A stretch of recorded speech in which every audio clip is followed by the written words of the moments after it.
Feeding chicken. Dami kong chicken. Tapos pagkatapos niyan, ano yan organic na mayroong feeds. Pagkabang sila kumakain, wala na sila sa pugad. Kukunin ko ngayon yung mga itlog na yun. Itlog yan. Ayan, lahat ng itlog na yan, kukunin ko yan. Araw-araw yan.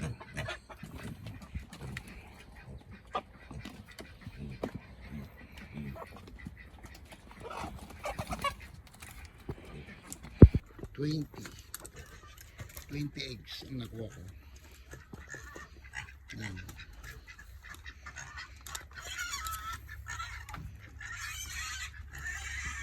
Sandali, kayo na susunod. Kayo naman, di ba kaantay?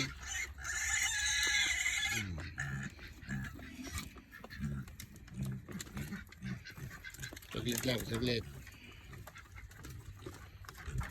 Sarap pag-alaga rin ng manok.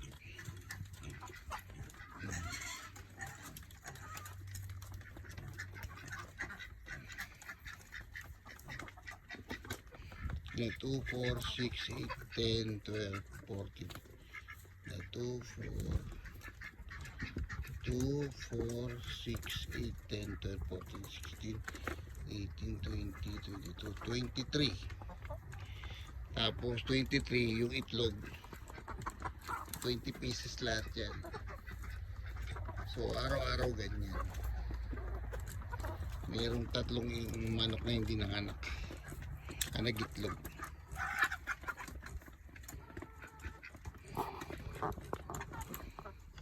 Naman yung bibe saka yung baboy. Ang baboy ko lahat kasama si Becky 5. Pero ang kaedad ni Becky yun si Adobo, yung batik-batik na brown. Tignan nyo naman yung laki. Ang layo na ni ano ba to, ni Adobo kay Becky. Magkaedad lang sila, magkaedad tsaka magka-size noon. Ibig sabihin talaga maliit lang yung si Becky. Kasi ito magkasinlaki na halos.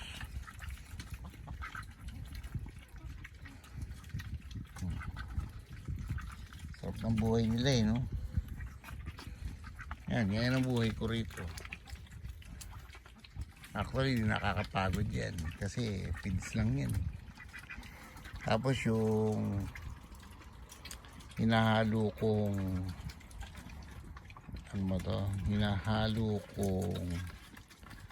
grass ay madali naman kunin kasi marami kaming lawn mower.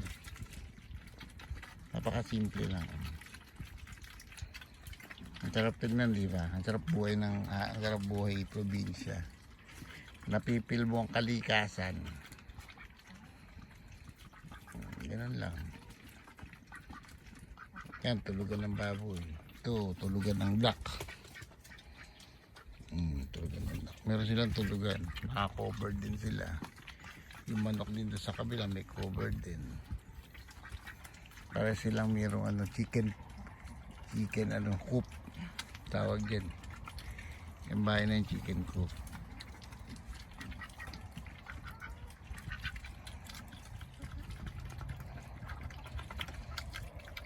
Buhay farming sa Amerika. Yung dalawang baboy hindi na gano'ng lalaki yan. Siguro pinakamalaki itong white na batik. Hanggang dyan na lang yan. Kasi hindi malalaking lahi yung kinuha namin. Pang lang talaga pang alaga ng decoration. Hindi kami magpaparami. Ngayon kung dumami sila okay lang. Pero hindi talaga kami for piggery. For lang kami for kakapansinin nyo yung mga manok namin. Walang tandang. Pansinin yan. Walang tandang yan. Puro inahin lang yan. Na nangingitlog. Kasi pinapakain namin yung laying feeds. Parang ganun. Wala. Walang tandang yan, puro babae. Hindi katulad nito, may lalaki pang duck yun. Tapos dalawang babaeng duck. Pag naayos na namin to, bibili na kami ng mga ducks na magagandang klase. Tapos, ang alam ko, bibili kami ngayong linggon to ng mini cow eh. Mini cow, tapos mga sheep. Siguro susunod sheeps. Mga sheep na. Tapos kung maayos ko yung sa rabbit, siguro 4 na rabbit.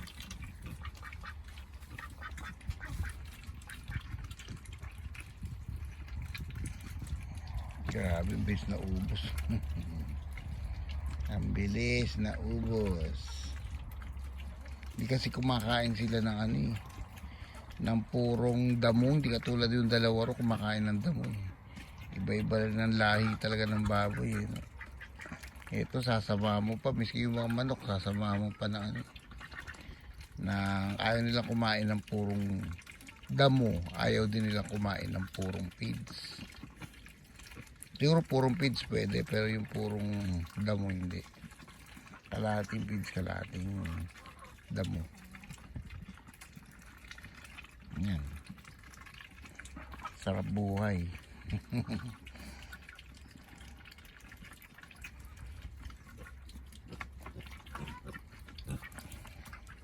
Ano yun, no? Nagkasundo yung baboy tsaka yung duck.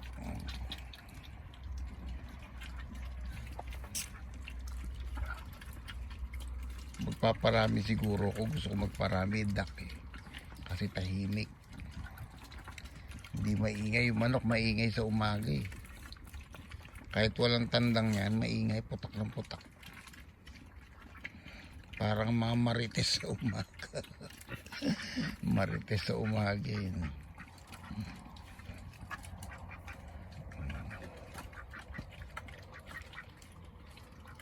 Nakakatuwang mag-alaga.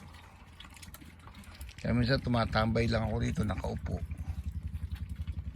Ay, maglalagay na sila ng ano. Maglalagay na yung mga anak ko ng bricks. Tayo sa bricks. Ito din mga motor nila.